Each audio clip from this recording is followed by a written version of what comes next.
billahi minasyaitonir rajim. Bismillahirrahmanirrahim. Assalamualaikum warahmatullahi wabarakatuh.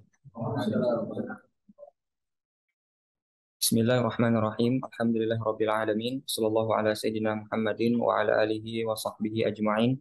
Subhanaka la ilma lana illa ma 'allamtana innaka antal alimul hakim.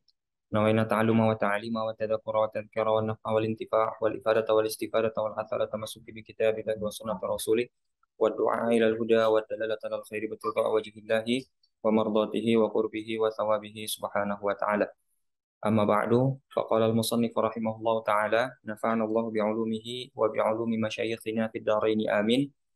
At-tayammumu at-tayammumu lughatan al-qasdu wa syar'an isalu turabi ila al-wajhi wal yadaini bi niyyatin makhsusatin.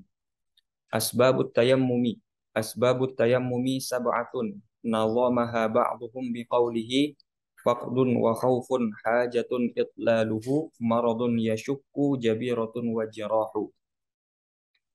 Alhamdulillah, pada pagi hari ini kita bisa berkumpul untuk sama-sama memperdalam wawasan kita, menambah wawasan kita, menambah pengetahuan kita mengenai hal-hal yang berkaitan dengan ibadah, fikih ibadah, dan kita sudah sampai pada permasalahan mengenai tayamum, yang mana tayamum ini merupakan salah satu bentuk dari 4 bentuk toharah, ya. Karena sebagaimana telah kita ketahui bahwasanya toharah itu ya laha maqasid wa wasail, ya. Toharah itu punya maqasid, punya wasail. Maqasid artinya apa sih toharah itu? Bentuknya seperti apa sih? Nah, itu namanya maqasid. Kalau wasail, dengan apa toharah itu?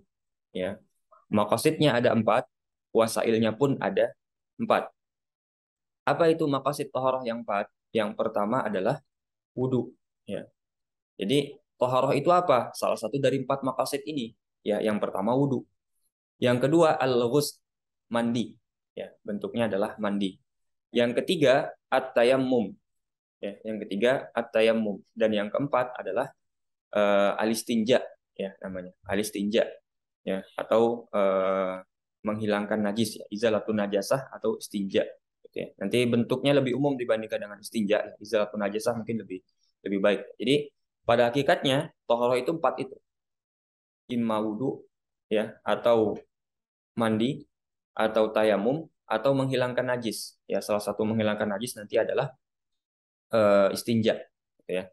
Nah, sementara wasailnya, perantara untuk kita bisa melakukan 4 hal itu apa? 4 juga, ya. Yang pertama disebut dengan air, ya. Kalau kita nggak ada air nggak bisa wudhu, nggak ada air nggak bisa mandi, ya. Lalu berikutnya ada tanah, ya, tanah.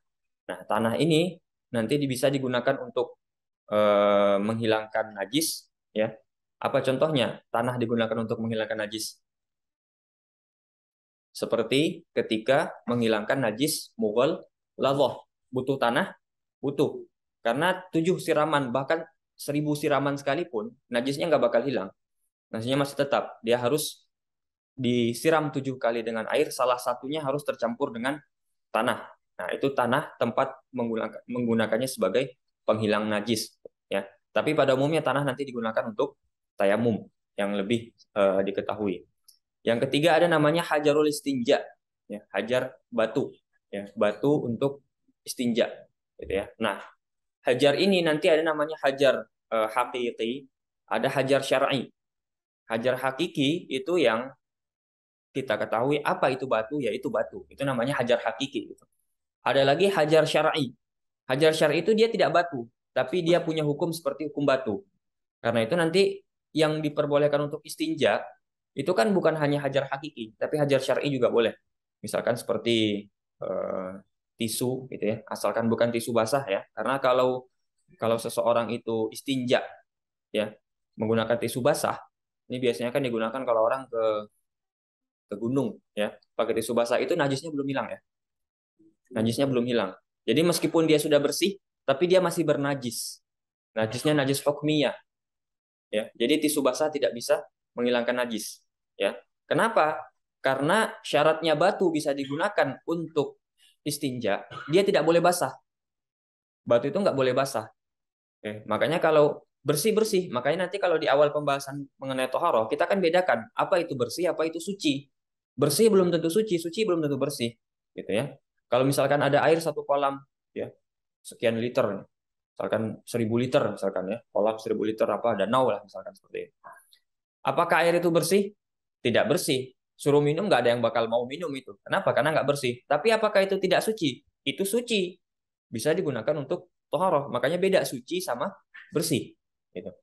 Ya. Jadi kalau misalkan kita istinja menggunakan apa namanya tisu basah, nah itu masih dalam tanda kutip masih bernajis. Ya. Meskipun dia sudah bersih, tapi dia belum suci. Masih ada najis hukmiyahnya. Gitu ya. Nah ini nanti biasanya yang kenanya seperti itu dalam masalah mendaki gunung bawa bekalnya seolah-olah udah aman gitu ya, hati-hati ya.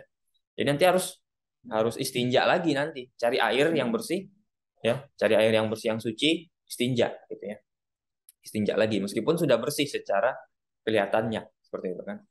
Nah, yang keempat yang merupakan wasailut taharah adalah dabil namanya. Nah, dabil ini alat tertentu yang bisa digunakan untuk menyamak kulit. Ya, nanti kan kalau dalam pembahasan menyamak kulit, jadi kalau seandainya ada hewan yang halal gitu ya, dalam tanda kutip misalkan seperti kambing atau sapi, lalu ditabrak oleh mobil, mati. Jadi apa dia? Jadi bangkai. Ya, dia langsung jadi bangkai. Tapi artinya kalau dia jadi bangkai bagaimana? Seluruh bagian tubuhnya itu najis kan? Seluruh bagian tubuhnya najis. Gitu. Nah, tapi ada cara untuk kemudian kulitnya nggak jadi najis. Ya, caranya disamak namanya. Ya, disamak itu dikuliti, gitu ya bahasa Indonesia dikuliti.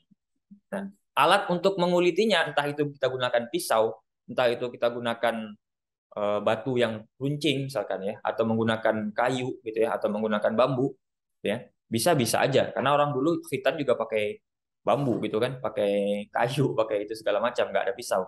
Nah, itu semua namanya dabil. Ya, jadi semuanya namanya dabir. Jadi dabir itu nggak merujuk kepada satu alat tertentu, tapi alat-alat yang bisa digunakan untuk menyamak kulit, gitu ya. Jadi dikuliti. Nah, ketika dikuliti itu nanti kulitnya jadi halal dia, jadi tidak najis lagi. Meskipun yang lain daging-dagingnya segala macam darah tetap najis semua, tapi kulitnya menjadi menjadi berubah hukumnya. Nanti itu namanya dalam permasalahan istihalah nanti. Ya sudah ada dalam permasalahan istihalah sudah dibahas. Jadi istihalah itu sesuatu yang mulanya dia tidak suci bisa diubah menjadi suci. Sesuatu yang mulanya najis diubah menjadi tidak najis. Salah satunya dengan cara menyamak kulit, ya, menguliti hewan yang jadi bangkai. Ya, dengan syarat dia menjadi najis karena kematiannya, bukan karena zatnya. Contoh seperti anjing dan babi. Anjing dan babi itu mau disamak seperti apapun itu nggak bakal jadi suci kulitnya, karena dia najasahnya bidzat, ya bukan karena kemautan, bukan karena maut ya, bukan bil maut. Nah, tapi yang bisa disamak itu bil maut. Kalau seandainya dia disembelih ya suci semua, nggak ada urusan di situ. Jadi di sini mengubahnya. Nanti ada lagi yang istihalah itu seperti ketika kita punya khamar, ya punya minuman keras, kita biarkan saja tahu-tahu dia berubah jadi cuka. Khamar hukumnya apa? Najis. Nah, tapi nanti ketika dia berubah jadi cuka, hukumnya menjadi suci kembali. Gitu. Nah, itu nanti ada caranya. Itu namanya istihalah, pembahasan mengenai istihalah. Gitu ya. Sesuatu yang awalnya najis atau tidak suci, kemudian berubah menjadi suci atau tidak najis. Nah, kita masuk ke salah satu bagian ya. Kalau menurut tata urutan kitab ini makosidnya diletakkan nomor 4. Karena kita sudah bahas wudhu, sudah bahas mandi, dan yang ketiga kita sudah bahas istinja juga, ya termasuk istihalah itu sudah dibahas juga di situ. Yang keempat baru ini tinggal membahas mengenai tayamum, ya. Nah, tayamum ini berarti tadi wasail yang bisa digunakan adalah tanah, gitu ya. Jadi perantara atau alat sarana yang bisa digunakan untuk melakukan tayamum adalah dengan tanah, gitu ya. Nah, dalam pembahasan tayamum sendiri kita akan bahas 7 hal nanti, ya. Akan ada 7 hal yang akan dibahas dalam permasalahan tayamum. Yang pertama, ta'rifnya, definisinya tayamum itu apa? Ya, jadi substansi dari tayamum itu apa? Gitu ya. Yang kedua adalah sebab-sebabnya.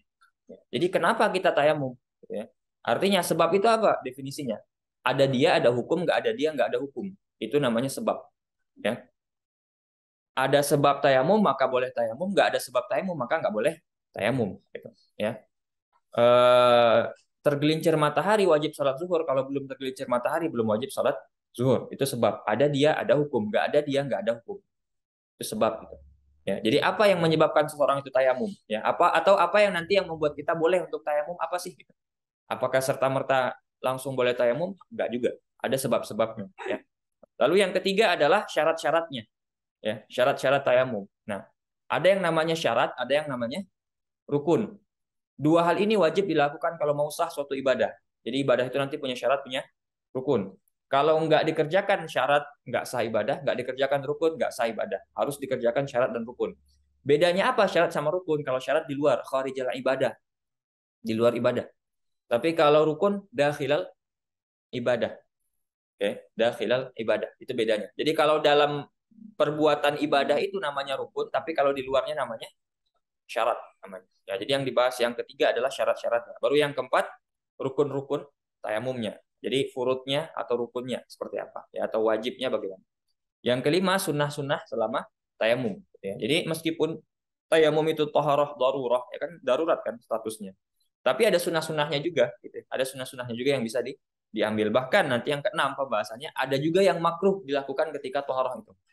Ya, jadi bukan berarti ini darurat asal jadi, lalu kemudian juga bisa asal-asalan selesai, enggak. Ada sunnah-sunnahnya juga, ada makruhnya juga. Mayukrahu fi at-tayammum, yang dimakruhkan ketika tayamum. Baru yang terakhir nanti mubtilatu at-tayammum, sesuatu yang dapat membatalkan tayamum. Ya, itu 7 hal yang akan dibahas dalam permasalahan tayamum. Kita masuk yang pertama mengenai ta'rif, ya, ta'rif tayamum, definisi atau substansi dari tayamum itu apa, ya. At-tayammumu, tayamum itu ya lughatan secara bahasa atau secara bahasa keren itu secara etimologi, ya. Maksudnya apa makna lughatan? Kalau orang Arab mengatakan atau melafazkan kalimat itu, pemahaman mereka apa? Ya, atau ketika di kamus bahasa Arab, ya, Arab-Arab, itu makna kalimat ini apa? Gitu. Nah, biasanya makna secara lughat ini lebih umum ya dibandingkan dengan makna syar'a. Ya, contohnya seperti sholat. Sholat itu lughatan kan ad-du'a. Ya. Segala macam bentuk doa itu masuk dalam sholat, tapi secara bahasa. Tapi secara istilah, secara syara, nggak semua doa yang masuk ke dalam sholat. Ada cara-caranya. Makanya kan sholat jamaknya apa? Sholawat. Nah, kita sholawat itu sedang sholat sebenarnya, sedang bersolawat. Nah, kalau di bahasa Indonesia kan dibedakan antara sholat sama sholawat gitu ya. Sholawat itu kan berdoa juga, tapi doanya banyak karena jamak bentuknya, gitu ya. Nah, itu maknanya. Nah, secara bahasa, secara etimologi, tayamum ini artinya al-qasdu, menyengaja atau memaksudkan sesuatu. Ya, nanti ini ada hubungannya dengan makna syariat nanti, ya. Jadi kita bisa mengeluarkan hukum dari definisi bisa sebenarnya kalau kita cerdas, gitu ya. Wa syar'an secara syariat, artinya ketika syariat Islam atau dalam masalah fikih diucapkan lafaz tayammum, apa yang dimaksudkan? Isalu turabi ilal wajhi wal yadaini biniyatin makhsusatin. Ya. Isol, ya itu kan bentuk masdar dari awsola yusilu. Artinya apa? Menyampaikan. Ya. Bedakan antara wasola yasilu wusulan sama awsola yusilu isolan. Kalau wasola yasilu wusulan, sampai. Dengan cara apapun yang penting sampai. Ya, tapi kalau awsola kita bagaimana caranya menyampaikan? Artinya apa? Ada maksud. Ya. Nah, kenapa penting kita bahas di situ masalah isol atau usul? Yang disampaikan ke tubuh kita apa? Turab kan, tanah. Ketika disyaratkan atau didefinisikan tayamum itu isol, ada maksud di situ. Artinya kalau seseorang berdiri di tengah gurun pasir sedang terjadi misalkan angin kencang, lalu kemudian dia kena angin, apa debu-debu itu nempel di wajahnya, lalu dia niat tayamum, apakah dia sah tayamumnya seperti itu? Nggak sah. Kenapa? Karena bukan isol. Dia nggak ada menyengaja untuk menyampaikan mengambil tanah untuk kemudian diletakkan di mukanya. Dia kebetulan aja anginnya lewat. Karena itu nggak sah. Nanti beda sama permasalahan mandi sama wudhu.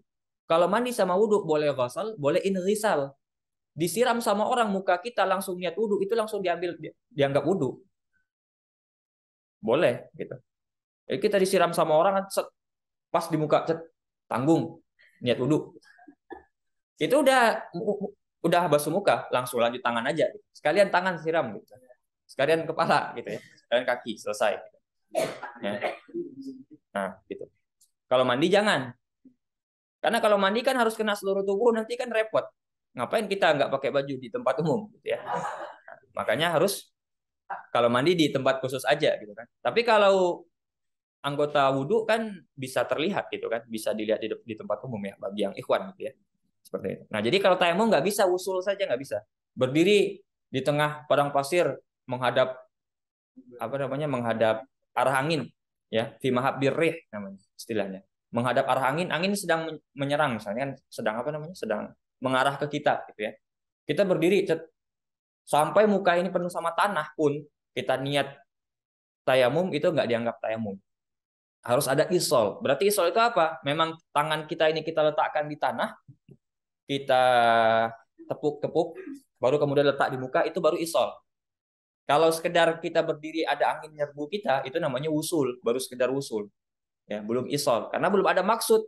Kita belum ada maksud tanah itu untuk itu kan. Harus kita ambil dulu. Ada maksud untuk melakukan perbuatan itu. Beda sama wudhu sama mandi. Kalau wudhu sama mandi boleh ghusl, boleh inzisal. Boleh kita menyengaja ngambil air untuk wudhu, boleh disiram orang juga sudah dianggap sebagai wudhu ataupun tayamum. Ya, beda antara hukumnya. Nah, itu dari definisi ya. Kita baru satu kata isol. Ya. Jadi itu kenapa orang itu pengetahuannya luas ya karena membahasnya satu kata. Orang banyak yang definisi dilewatkan sehingga kemudian lupa hukum. Selama ini kita mungkin menyangka yang penting kena muka tanah atau debu gitu ya. Yang penting sudah dianggap tayamum nggak seperti itu. Harus isol. Ya, jadi yang disampaikan ke muka itu adalah turab. Ya, tanah gitu ya. Ilal wajhi wal ini menunjukkan bagian mana saja yang wajib dikenai oleh tanah ketika tayamum gitu ya. Artinya kalau selain wajah dan tangan ya, itu nggak perlu kena debu atau tanah itu ya, nggak perlu kena sama turabnya itu. Karena tayamum cuma dua itu. Nah, turab ini apa namanya tayamum ini dia bisa menggantikan wudhu, bisa menggantikan mandi ya. Jadi kan ada syariat wudhu, ada syariat mandi wajib gitu ya. Nah, tayamum ini bisa untuk wudhu, bisa untuk mandi wajib juga gitu ya. Caranya apa? Sama gitu. Caranya tayamum untuk wudhu dan tayamum untuk mandi wajib itu sama persis caranya. Caranya sama sama persis gitu ya. Jadi dia bisa digunakan untuk menggantikan wudhu, bisa juga untuk menggantikan mandi. Tapi dia tidak mengangkat hadas ya. Jadi tayamum itu tidak mengangkat hadas. Orang yang sudah bertayamum dia masih berhadas ya. Karena hadas itu hilangnya dengan air, bukan dengan tanah gitu ya. Ya, ini hanya toharoh daruroh. Makanya nanti dalam permasalahan tayamum kita akan bahas kapan seseorang itu harus mengkodok sholatnya ketika sudah ada air lagi. Kapan seseorang itu nggak apa-apa, nggak perlu dikodok, udah langsung sah. Mayoritasnya nanti harus dikodok, terutama di Indonesia. Kalau di Indonesia itu mayoritas ada air, ya sering ada air dibandingkan sering nggak adanya. Maka kalau tiba-tiba nggak ada air, air mati atau air nggak ada yang suci segala macamnya, maka nanti kalau kita tayamum kita harus kodok sholatnya, nggak langsung diterima sholatnya, harus diulang lagi sholatnya. Karena mayoritas ada air. Nanti itu akan dibahas dalam permasalahan tersebut. Biniatin maksusotin ya dengan syarat ada niat. Nah ini yang membedakan tadi kalau seandainya orang pengen saja, misalkan ada orang yang pengen saja ngambil tanah ditepuk-tepuk terus ditampar-tamparin ke mukanya. Ya, misalkan nggak ada orang kerjaan. Nah itu kan secara perbuatan sama dengan tayamum gitu kan. Ya misalkan ada orang yang malas mandi gitu ya. Oh ada tayamum nih, gampang misalkan ya. Ah, tayamum aja gitu misalkan. Ya, dia tepuk-tepuk tangan udah gitu. Udah saya udah mandi gitu. Dengan cara tayamum misalkan. Ya. Tapi kan dia nggak niat gitu kan. Nah, apakah dia disebut sudah tayamum kan nggak? Kenapa? Karena nggak ada niat. Karena itu nanti fungsinya niat itu membedakan mana yang ibadah dengan yang kebiasaan dan membedakan satu ibadah dengan ibadah yang lainnya. Ya, mandi. Sebagian besar kita setiap hari mandi, gitu kan? Sebagian besar kita, ya, nggak semua kita mandi setiap hari, gitu kan? Sebagian besar kita mandi setiap hari. Itu mandinya pakai niat apa tidak? Kan tidak. Berarti kan mandinya mandi kebiasaan, ada namanya. Dalam syariat ada juga yang namanya mandi, ya, mandi syariah namanya, mandi ibadah. Caranya sama atau beda? Sama. Yang disiram juga sama, gitu ya. Tapi yang satu dianggap sebagai ibadah, yang satu dianggap sebagai kebiasaan belaka. Hukumnya berbeda. Apa yang membedakan keduanya dengan niat? Nah, niat juga bisa membedakan antara satu ibadah dengan ibadah lainnya. Contohnya seperti apa? Sholat zuhur sama sholat asar. Sholat zuhur sama sholat asar bedanya apa? Cuma di waktu kan? Ya, zuhur waktunya di waktu zuhur, asar di waktu asar. Beda ya kalau ada di antara kita yang sholat zuhur di waktu asar, gitu ya. Nah, itu beda kasus ya. Tapi secara asal, seorang muslim yang normal, sholat zuhur di waktu zuhur, sholat asar di waktu asar, gitu ya. Caranya bagaimana? Apa ada perbedaan nggak sholat zuhur sama sholat asar? Nggak ada, sama-sama 4 rakaat ya bagi yang belum tahu. Jadi sama-sama 4 rakaat, sama-sama sir ya, sama-sama sir gitu kan. Sama persis gitu. Artinya kalau nggak ada niat, orang sholat 4 rakaat, bisa nggak kita nebak dia ini sholat zuhur atau sholat asar? Nggak bisa, selain dengan karena waktu ya. Kalau jam 2 ya berarti sholat sholat zuhur gitu ya. Nah, tapi kalau dia sholatnya jam 4 gitu berarti dia sholat asar. Nah, selain daripada itu, dari gerakannya bisa nggak dibedakan antara zuhur sama asar? Enggak. Apa yang membedakannya kemudian? Niat. Nah, jadi itu fungsinya niat itu dua. Membedakan yang ibadah dengan yang kebiasaan dan membedakan satu ibadah dengan ibadah lainnya. Seperti itu. Ya, termasuk juga misalkan mandi wajib sama mandi sunnah. Gitu ya. Beda nih niatnya. Tapi caranya sama juga. Nah, itu ibadah dengan ibadah lainnya juga. Seperti itu. Ya, kalau kita mau sholat Jumat, mandi. Sunnah, mandi gitu kan. Orang junub ketika itu juga wajib mandi dia. Caranya sama, tapi niatnya berbeda. Hukumnya nanti juga berbeda seperti itu. Ya. Nah ini sebenarnya bisa ditambahkan lagi definisi ini supaya lebih lengkap lagi. Ala wajihin maksus. Ala wajihin maksus. Ya. Dengan bentuk tertentu. Artinya maksudnya apa? Tertib. Ya. Jadi tertib itu harus mulai dari muka dulu, baru kemudian tangan. Ya. Jangan nanti tangan dulu baru muka. Itu ala wajihin maksus, bentuk tertentu. Nah, sehingga kemudian dengan ini lengkaplah rukun dan syaratnya tayamum yang mencakup dengan definisi ini seperti itu. Ya, jadi tayamum itu isalut turabi, menyengaja menyampaikan tanah atau debu ke wajah dan dua tangan, biniatin maksusotin ya, dengan diiringi dengan niat tertentu, niat khusus, ya niatnya adalah niat tayamum tentunya. Ala wajihin maksus ya, dengan bentuk tertentu, dengan kaifiyah atau cara tertentu. Caranya dengan cara tartib ya, berurutan. Jadi nggak bisa langsung di tangan dulu baru muka, nggak gitu ya. Ada cara-caranya.